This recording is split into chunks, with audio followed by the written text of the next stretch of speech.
Where are we going, Jeff? Well, we know where we're going, but we don't know where we've been.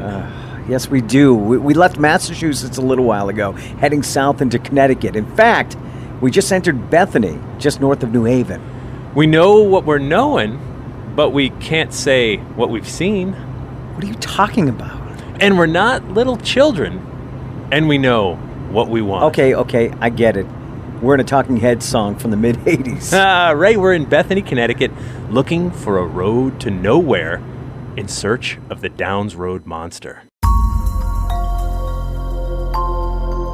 I'm Jeff Belanger, and welcome to episode 152 of the New England Legends podcast. If you give us about 10 minutes, we'll give you something strange to talk about today. And I'm Ray Auger. Thank you for riding along with us on our mission to document every single legend in New England, one story at a time.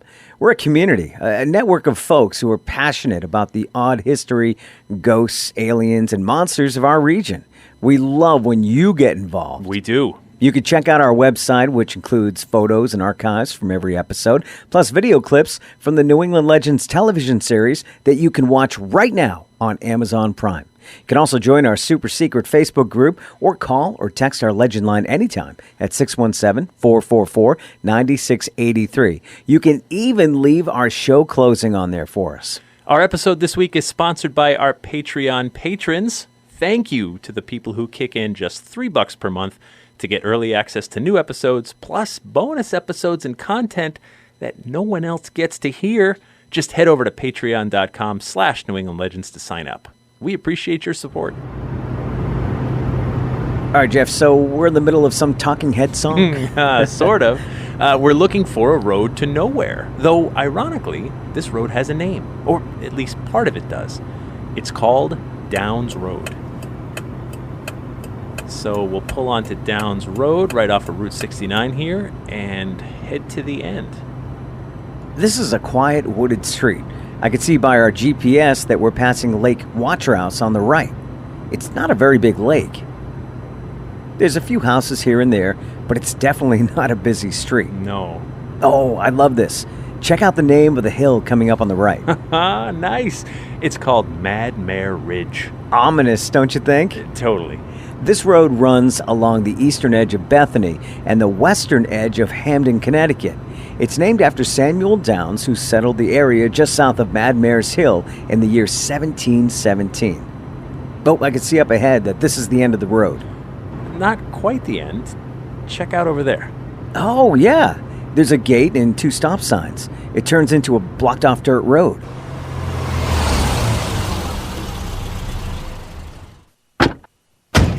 All right, looks like we're walking it from here. This is the part of Downs Road that we're here to see, Ray. This is the section that's closed on both ends. A road to nowhere.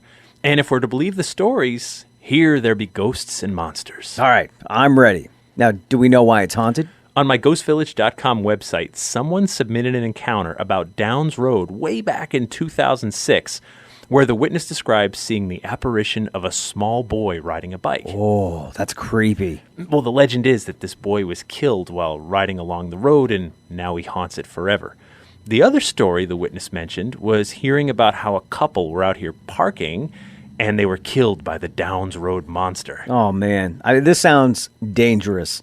To figure out how so many legends can haunt one road, let's head back to 1856.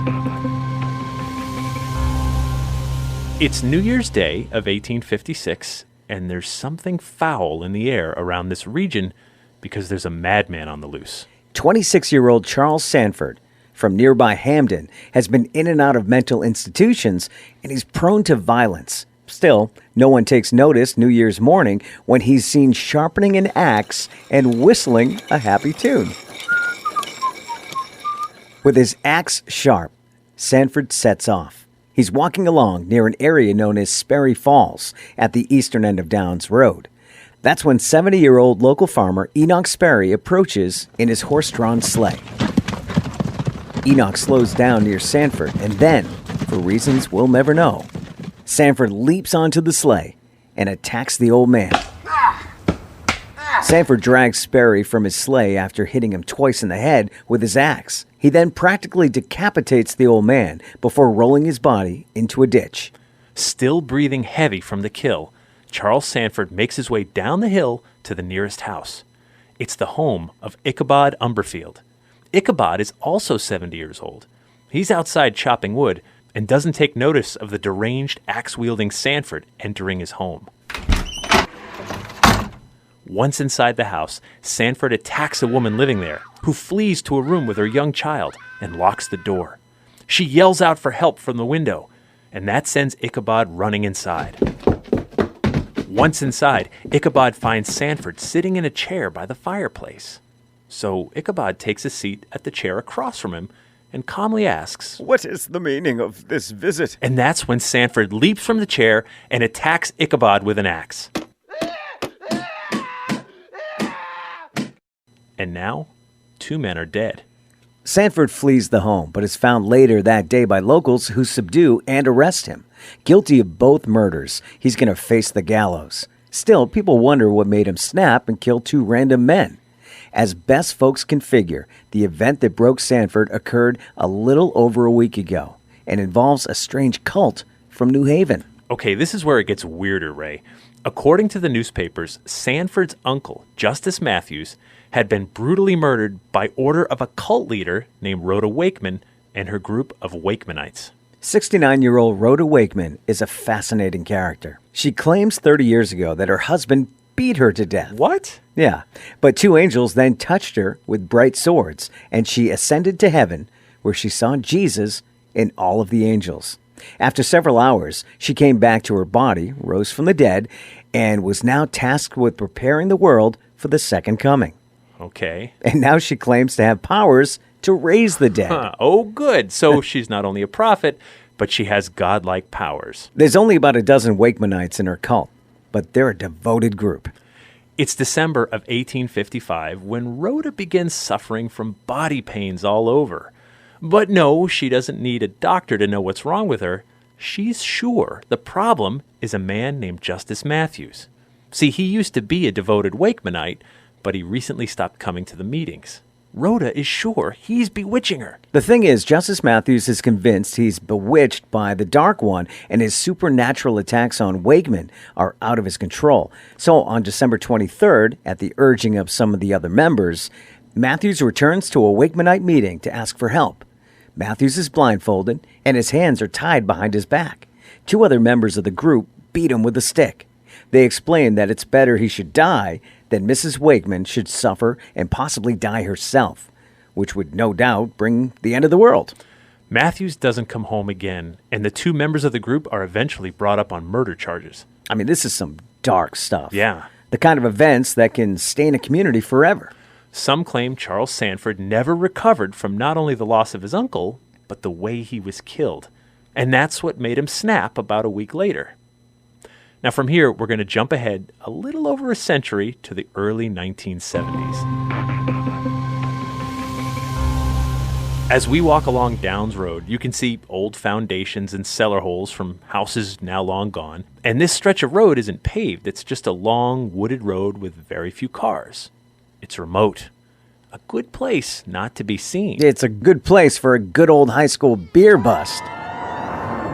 Yeah, it is. This stretch of road has become a place for parking with your sweetie, for drinking beers out of the trunk of your car, and for sharing stories. Now, the thing is, people do have some strange experiences in the woods around Downs Road. Some folks see glowing balls of light darting through the forest.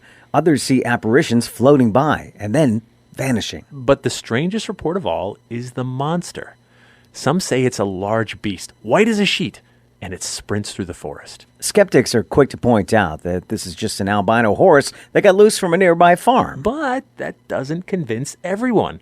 Plus, there's that nearby hill called Mad Mare Ridge. Ah, so this horse could be the mad or crazy mare. And suddenly, all of these legends swirl together in an old dirt road.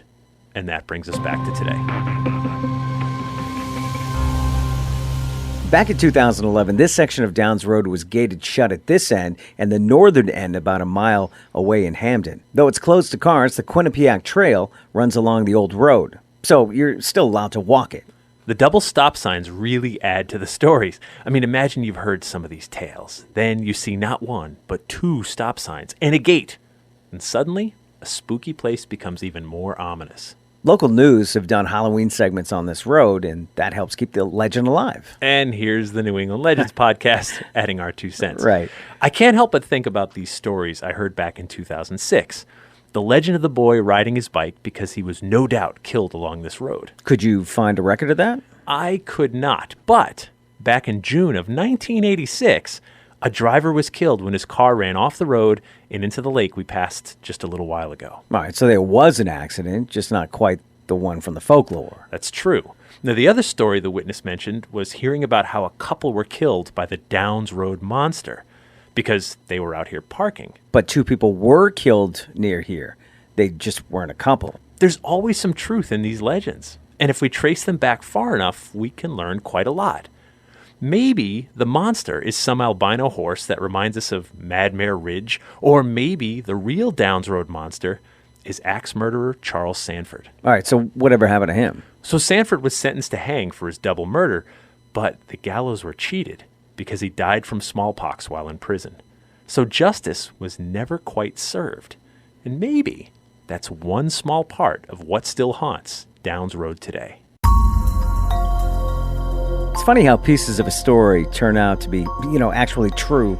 It's why we still share these stories, right? And we love it when you share our stories. We do. Please post your favorite episodes to your social media or just tell a friend or 2 about the podcast, because that's how our community grows. It grows to the point where we were named number 2 in this month's Podcast Magazine Hot 50 podcast list. Woohoo! So thank you for that. And thank you, legendary listeners, for all your support. And our theme music is by John Judd.